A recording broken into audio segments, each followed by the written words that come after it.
नमस्कार and welcome you to Worldopedia. Now दोस्तों, आजकल टर्की में चल रहे इलेक्शन और जो टर्की के प्रेसिडेंट हैं वो अपनी 20 सालों से पावर में जो है उसको बचाने के लिए इलेक्शन के मैदान में खड़े हुए हैं और उनके अपोनेंट जो है वो भी उनको बिल्कुल ही कांटे की टक्कर दे रहे हैं। एग्जिट पोल्स की माने तो उन एग्जिट पोल्स का कहना है कि जो अपोनेंट हैं रिसेप तैयप अर्दोगन के, वो उनको पछाड़ देंगे और एर्दोगन की ये सत्ता जाने वाली है ना।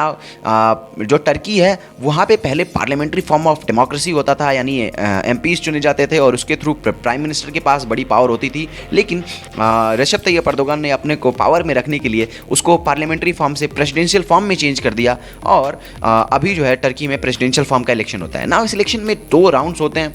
तो पहले राउंड में जो इलेक्शन होता है उसमें जितने भी प्रेसिडेंशियल कैंडिडेट्स होते हैं, अगर उनमें से कोई भी 50% का मार्क्स 50% मार्क्स नहीं, 50% का जो वोटिंग परसेंटेज है उसको नहीं प्राप्त कर पाता, तो जो फिर सेकंड राउंड होता है। और सेकंड राउंड होता है 2 कैंडिडेट्स के बीच में जिनको सबसे ज़्यादा परसेंटेज ऑफ वोट्स मिले रहते हैं ना। जो सेकंड राउंड जो फिलहाल की जो वोटिंग परसेंटेज है उसके हिसाब से जो रिसेप तैयप अर्दोगन है, ना ही उनको फुल मेजॉरिटी मिली है, ना ही उनके जो अपोनेंट है उनको फुल मेजॉरिटी मिली है ना। मैं बार बार अपोनेंट शब्द इसलिए प्रयोग कर रहा हूँ क्योंकि मुझे उनके अपोनेंट का जो मेन अपोनेंट है उनका नाम पढ़ने नहीं आ रहा, बहुत ही टफ नाम है उनका।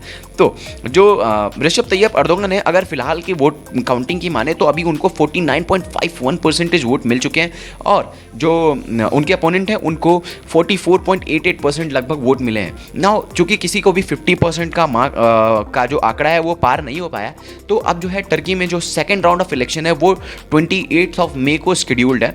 तो 28 मई को फिर से जो एर्दोगन है और जो उनके मेन अपोनेंट है उनके बीच में फिर से वोट होगा ना। जो एग्जिट पोल्स बता रहे थे कि दोनों के बीच में कांटे की टक्कर होने वाली है, लेकिन और वो एर्दोगन को हारते हुए भी दिखा रहे थे, लेकिन जो एर्दोगन है वो फिलहाल लीड कर रहे हैं ना।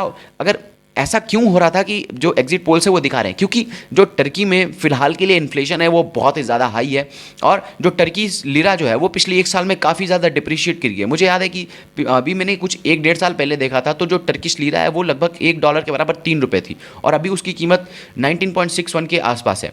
तो इतना डिप्रिशिएशन और जो अर्थक्वेक है उसमें जो टर्की फेल रहा अपनी लोगों को बचाने में और उनको राहत अच्छे से पहुंचाने में, उसका भी असर इस चुनाव में देखा जा सकता है ना। आप सोचेंगे कि ठीक है, टर्की में चुनाव हो रहा है, हर जगह ही होते रहते हैं, हमको उससे क्या लेना देना? तो बिल्कुल लेना देना है, क्योंकि जो टर्की है वो एक बहुत इंपॉर्टेंट मुस्लिम कंट्री है और मोस्ट इंपॉर्टेंटली वो पाकिस्तान का एक बहुत ही बड़ा जो है सपोर्टर है। चाहे कश्मीर मुद्दा हो या कोई भी मुद्दा हो, टर्की जो है वो पाकिस्तान को सपोर्ट करता रहता है और टर्की जो है वो पाकिस्तान को आर्म्स भी सप्लाई करता है और ये इंडिया के लिए एक बहुत ही चिंता का विषय है, क्योंकि टर्की जो है वही बायरेक्टर TB2 ड्रोन्स भी बनाता है और टर्की की जो आर्म्स इंडस्ट्री है वो काफ़ी तेज़ी से ग्रो हो रही है। तो पाकिस्तान को टर्की से बेनिफिट मिलना इट्स लाइक सरदर्द फॉर इंडिया। सो अगर टर्की में सत्ता चेंज हो जाती है तो टर्की फिर से डेमोक्रेटिक मॉडल पे वापस आ जाएगा ना। यहाँ पे जो देखते हैं सबसे सोचने वाली बात यह है कि जो वेस्टर्न कंट्रीज़ हैं वो नहीं चाहती कि एर्दोगन रहे, वो चाहती हैं कि उनका अपोनेंट कैंडिडेट विन कर जाए। लेकिन जो रशिया है और जो और भी ऑटोक्रेटिक कंट्रीज़ हैं वो चाहती हैं कि एर्दोगन पावर में रहे, क्योंकि एर्दोगन एक ऑटोक्रेटिक टाइप ही लीडर है ना। आपका क्या कहना है इस पर कमेंट करके बताइएगा और हमारे चैनल को सब्सक्राइब करना मत भूलिएगा। मिलते हैं आपसे अगली वीडियो में, तब तक के लिए जय हिंद, जय भारत।